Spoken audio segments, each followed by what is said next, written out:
Good morning, ladies and gentlemen. This is Hairy Muppet. Welcome back to another Hairy Masters game. So, yeah, still doing them once a week as much as I can, and it's going to be awesome. We've actually had like a ZVZ and then a PvP, something like that. So I thought I'd give a nice long TvT a crack.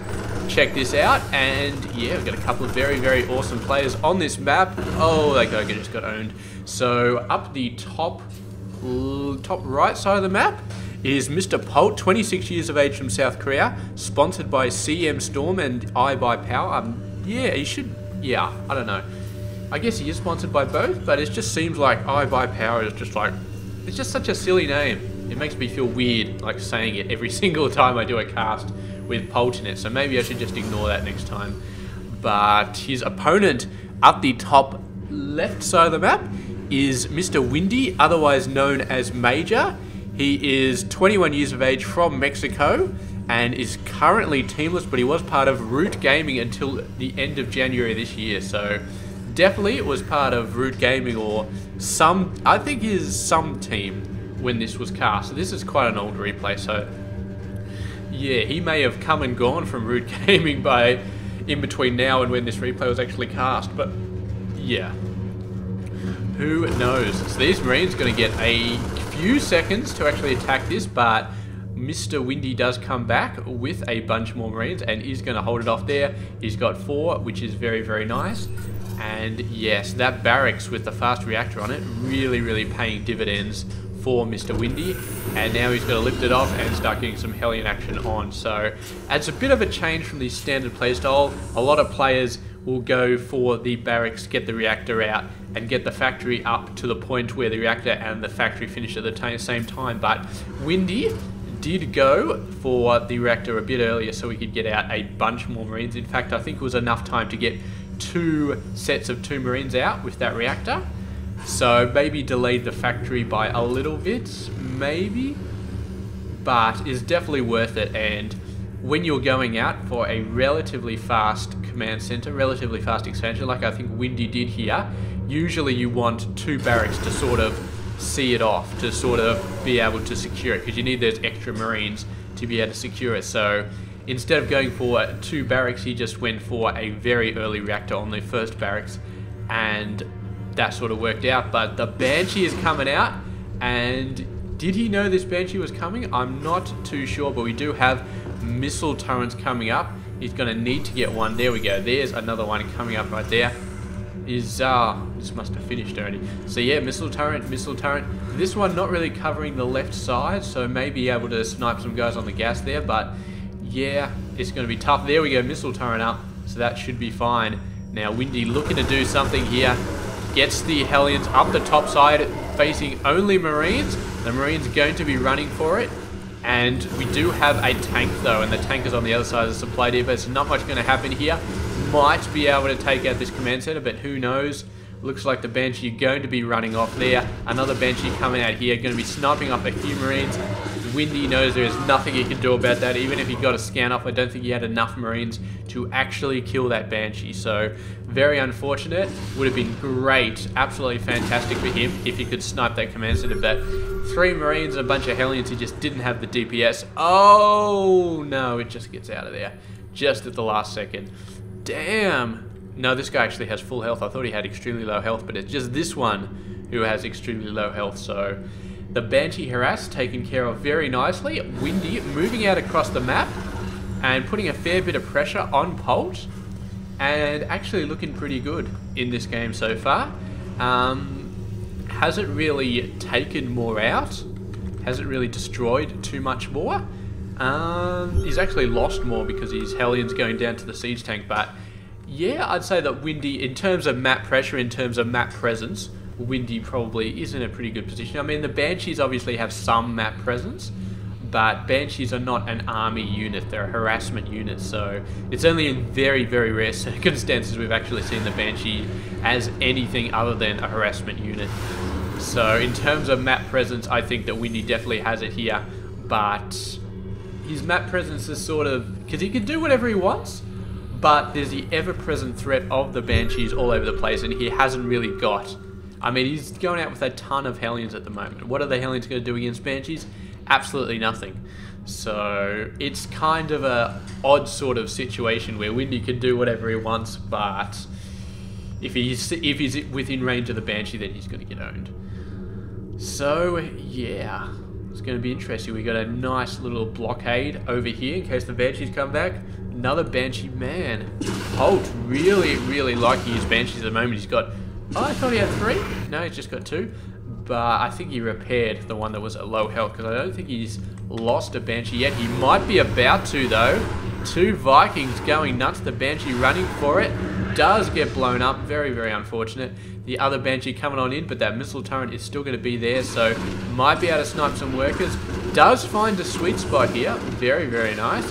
Is going to be able to slowly work that refinery down. Unfortunately, for the Terran players, they cannot move their missile turrets once they are placed. So he cannot move from having 1 missile turret to having 2 missile turrets spread out, because this guy is not moving anywhere. It's not like the Zerg. The Zerg can do that nice and easily, but the Terran player cannot.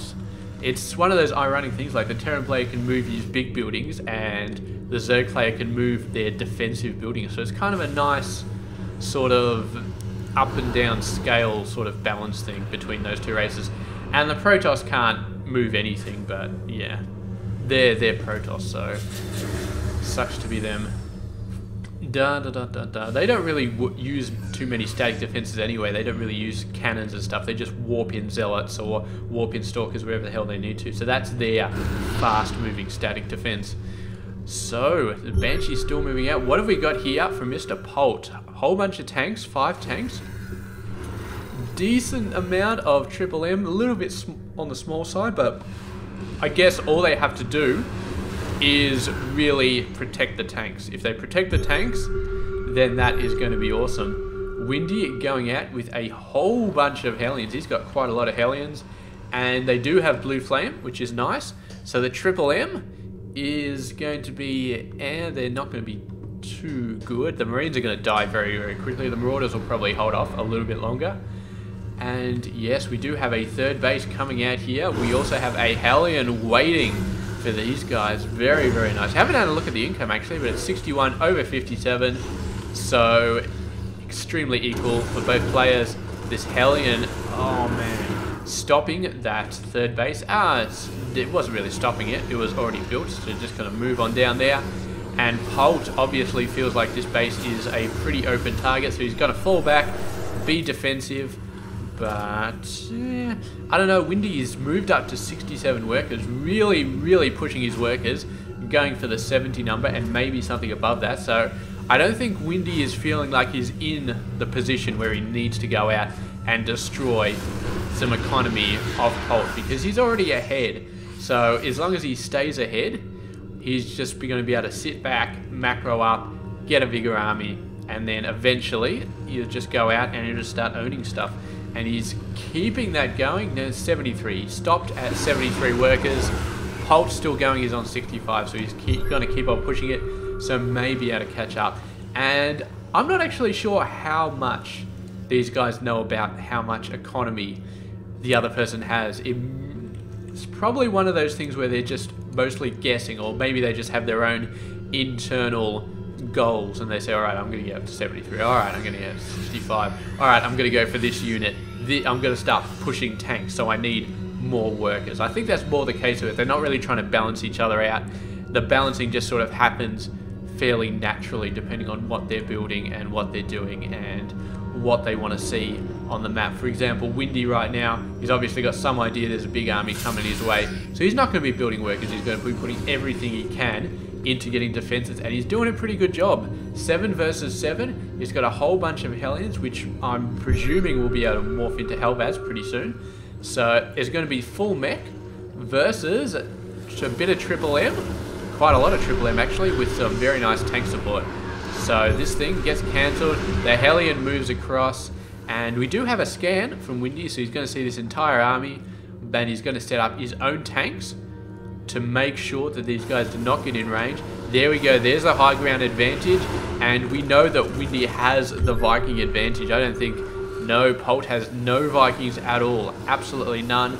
So the medevacs cannot be used to do scouting over Windy's base, over Windy's army. So it's going to be very, very unfortunate. This is actually quite a disadvantage for Polt at the moment. All he's got is scans to be able to go after this army. But Polt has the Vikings, and he's actually moving off with a lot. Very, very interesting, and Polt is going to take advantage of that. Windy, I mean, what the hell?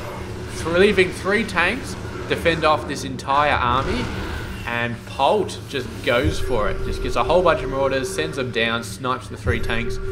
Windy leaving a window, a nice big window for Polt to come in and get a few 3 kills, and Polt does it very, very, very easily. And now Windy's coming back. He's going to have a go, sending in his Hellbats, and Polt is going to be absolutely doing a lot of damage to them. Looks like Polt might survive here. He's going to lose a fair amount of tanks, but so many Hellbats going down here, and I'm not sure. Windy's got the tank advantage at the moment, so he's going to be pushing this army back. The question is, how many tanks did each side lose? Polt actually lost 7, and Windy lost 5. So, not too bad. Somehow Windy came out of that ahead, I think, or even, I think. Would probably be the better word, even, but Windy has been really, really pushing up his tank numbers. Polt is not building tanks at all. He is building battle cruisers. Absolutely insane. And I'm not sure it's the best option, because we've already seen that Windy has Vikings, and he's building more, and he's building more starports as well. So battle cruisers are potentially the worst unit in the entire game that he could be building, because they're very, very slow, their range isn't the best, and they're great as long as they don't have anything that can shoot them down. And Vikings are fantastic at shooting battle cruisers down. So he's built 1. Please tell me he's not going to be building any more, because that will be a horrendously bad decision. Okay, no, he's going for a combination Vikings and battle cruisers. I guess just a battle cruiser by itself would be an absolutely horrendous decision, but if he goes for a combination, maybe they'll work out, but I don't think he's got enough Vikings to make it happen. And the battle cruiser is going to be enough to see these guys off, and the amount of Vikings that Polt has is enough to be able to keep Windy's Vikings from going nuts on him. So Polt producing a ton of Vikings, and right now Windy needs to realize it is a crazy amount of air going on here. This needs to change right now. Something has happened, and Windy is going for 4 Vikings at a time, which is nice. We do have a bunch of Triple M going on there. The double Viking and battle cruiser push is still happening. Desperately needs to get some Vikings over there to push that back. And that battle cruiser is doing so much damage simply because it has air support. Where are those Vikings going? Yeah, where are you going? I don't know if this is planned or if this is a misclick, but it did not work out well. And the battle cruiser is just like, oh shit, better get out of here. So there we go. These guys moving around. They did a bit of damage to this command center, but in the end, not really making much happen. We've got a planetary down here as well for defense from the bottom ramp, but from the side ramp, yeah. So, looking pretty interesting. Windy still on top. The army size though, Polt is definitely doing a pretty good job. He is doing a lot here. That's 2,000 more units that have been lost, almost 3,000 from Windy, and that battle cruiser definitely doing a great job. Although only 5 kills, but if those 5 kills are all tanks, then that is very, very decent. And now the Triple M coming in, very, very marauder heavy army. Looking at going in there, but in the end, the 6 or 7 tanks was enough to push him back. He has seen this base over there though, and man, if he had a fleet of battle cruisers right now, a couple of Yamato cannons on the missile turrets and blow this thing away, but battle cruisers unfortunately are a bit too expensive, and I think he lost his previous one after he did such a good job at just absolutely terrorizing the entire army. It's just like retreating from a battle cruiser. You like walk 2 meters and then you wait 10 seconds. Yeah, it's nearly here, it's shooting me again. Alright, walk away 2 meters, wait another 10 seconds. Is it still coming? It's hard to tell. I can't tell if it's moving or not. So, yeah, it's hilarious. I mean, you can't fight it, but it's hard to run away from something that moves that slow. Well, it's stupidly easy to run away from something that's slow. So I'm not sure it really counts as a retreat so much as just you're sort of idly strolling away from it. Here we go. Nice triple M. How many tanks? I can't see because the command centers are right on top of them. That's annoying. That's really, really annoying. That's one of those things where it's just like, yeah, okay, he can do that, but that's just not fair. That's just like, if you're running a marathon, that's like picking up a stick and like throwing it at one of your other people running the marathon. I mean, it's not necessarily going to, you know, it's not necessarily cheating. I guess it is cheating in that example. Maybe like throwing a tennis ball at somebody while they're running a marathon. It's not really cheating. Maybe it's kind of cheating. I don't know. But I don't know what a good example is. Like throwing a ping pong ball while they're running a marathon. Like throwing one of those squishy balls that do nothing. Like a beach ball. That's it. Like throwing a beach ball at somebody while they're running a marathon. That is the same thing as flying a command center over your tanks while you're defending, because it's just annoying. And it's almost to the point of being, you bastard, how can you do that? That's not cool. It's almost to the point of being not cool, but not quite there. And there we go. So throwing a beach ball at somebody while they're running a marathon is not quite cheating, but it's almost cheating. So there we go. He'd love to take out this base, but I don't know how he's going to do it. If he can see the tanks off, he can do a drop up here. Maybe that's what he's thinking. Ooh, couple of Hellions actually getting in nice and deep. Polt not quite aware of it yet. He's not on top of his game at this point. The Hellions are still going nuts. Polt, get on top of your game. He's spending too much time playing around with these tanks. He's completely ignoring these Hellions. Finally sees them. Stims these guys across. It's like you've been standing there for 30 seconds and now that you see them, you're going to stim to get there even faster. I mean, alright, sure. Why not? But let's have a look at the economy. Now, Windy's lost a fair amount as well. Look at all the tanks attacking these guys. That's been going down by quite a bit. And Polt does have a ton of expansions at the moment. Let's have a look at the upgrades. 3-1 on the mech. We got 0-2. Oh, excuse me, 0-2 on the mech for Polt, but he does have 3-3 on the infantry, which is very nice. The battle cruiser is returning, so oh, that's going to be beautiful. There we go. So it's full triple M at the moment, and a battle cruiser would be nice. Windy going for full mech. He's got a bit of Hellbats, ton of tanks. I guess Polt just likes moving the Marauders in to face off the tanks. He hasn't been doing a bad job so far, but I'm not sure how well it's going to work. Here we go, the drop coming on at the top shelf. There is a medevac ready to see it, and Polt does get out of there. He thought about it, and he decided, you know what, not going to happen. I don't know what these guys were doing, but in the middle of nowhere. And I think Polt has given up trying to fight the air battle, because there's just too many Vikings, which is interesting because he is building a battle cruiser. Oh, here we go. Are we going to see? No, we're not. Polt cannot face this many tanks with any sort of triple M army. I think even if it's mass marauders, I don't think mass marauders can stand up to this many tanks. So there we go. 2 battle cruisers coming out. I'm guessing he's going to Yamato cannon the shit out of all those tanks and let triple M just clean up the rest. That would be my guess for his plan. It's not a bad plan, but he's going to need a fair amount of battle cruisers. I'm guessing he's going to have 3. He's got 1, he's building 2 more, so that's going to be pretty awesome. And he's got the Yamato cannon there. Very, very nice. And a question about that. This thing, is it shooting down? Because for some reason I always thought it was shooting up. Like it was like shooting out a giant toilet plunger or something like that.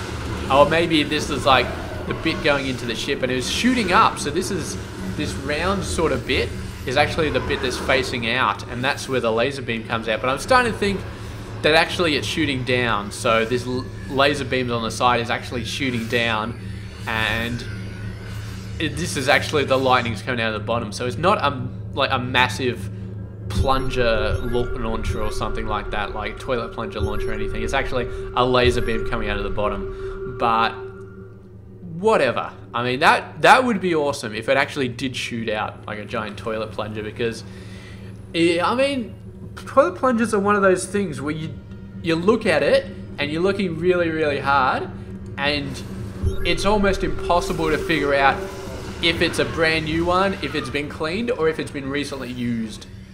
And it's just fresh off a job and, you know, it hasn't had time to be cleaned yet. It's one of those things, and you just don't know, and it's almost impossible to know for sure because, you know, germs and stuff like that. So if you see one of them flying at you, you just don't know. You just don't know, and I'm sure it would be highly demoralizing for the entire army to see a toilet plunger flying at them, because you just don't know.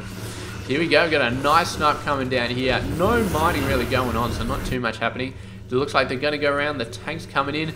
Are we going to see a snipe? Marauder's beautifully in position. The tank's not up yet. As he go, Polt did not realize what a beautiful position. If he stimmed and ran into the middle, he would have been great. He would have lost most of his guys, but he would have killed so many tanks. Absolute nutso amount of tanks would have gone down there if the Marauders got within close range, but it did not happen. The tanks are there, and now they're going to be going nuts. So they're both sort of going off against each other at the moment. Polt, how many? He does have 3 battle cruisers, and there's so many Vikings here. I'm not sure what the plan is. He does have his own Viking numbers though, but 5 versus 20. He's got a lot of Ravens though. Oh wow, those Raven bombs. Oh man, they just did a crazy, crazy amount of damage. Absolutely crazy. We gotta watch that again. If this is where the game finishes, we gotta watch this again, because that was nuts. Absolutely 100% nuts. Raven bombs coming out of nowhere and just ending the game just like that. So all the tanks are gonna go down. We got a nice bunch of Triple M in here, taking shit out. And Windy suddenly looks like he is definitely caught in some sort of tornado at the moment. He doesn't know how to get out. He's been sucked up. He's been blown around. And I think the only way he's going to get out is by giving the GG there, because he lost a ton of units. He's got another bunch of tanks. His Viking numbers are starting to get back up. Maybe. He just took a critical loss though. But maybe something can happen here. And do we have more Raven bombs? I'm not sure. Oh, there's another Raven bomb. 2 going down. Vikings going down by quite a bit. The battle cruisers are being destroyed though. And there we go. Dropping everything on top of the tanks. Just Marauder drops on top of the tanks. So tanks are going to go down. The battle cruiser, yeah, it's going to go down. But all of those tanks have been destroyed by beautiful drops. Here come another bunch. And there we go. Windy giving the GG. So in the end, the Raven bombs just absolutely swept him away. It is absolutely beautiful. Alright, so let's go ahead and check out that beautiful Raven bomb we saw before, because that thing was absolutely nuts. Absolutely crazy nuts. Come on. Oh, we may be skipping it. Yeah, we skipped it. Alright. Oh, we're gonna go back to there. Okay, come on. Come on.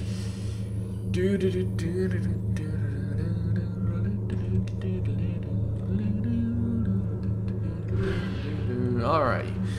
So speed it up here. Let's go to the units tab. 17 Vikings for Mr. Windy. 7, but he does have 6 Ravens. So, alright, let's slow this down. Let's check it out. Alright, so we've got a whole bunch of Vikings. Here we go. Here come the opposing Vikings. Here comes those 6 Raven. Vikings all move over. And here we go. Raven bombs from both sides. The couple of good hits. Oh my god. Those Ravens in the middle, man. They just sent them off and absolutely nuts. Wait, I think I saw something there. I could have sworn I saw something. We're going to have to go back and check it, because what I thought I saw was Windy sent a few Raven bombs at Polt, and Polt moved the Raven bomb targeted units into Windy's own Viking squad. That is what I think I saw. If that's what he did, then he is a goddamn genius. So let's have a look, because I want to see that again. That is freaking awesome. Alright, Raven bombs. What do we got here? Few Vikings moving over there. No, I thought I saw that, but I didn't. It was just the Ravens of Polt started off in the middle, and then they set their Raven bombs, and then they moved away. And Windy just did not split up as well as he could. He just absolutely lost everything to those Raven bombs.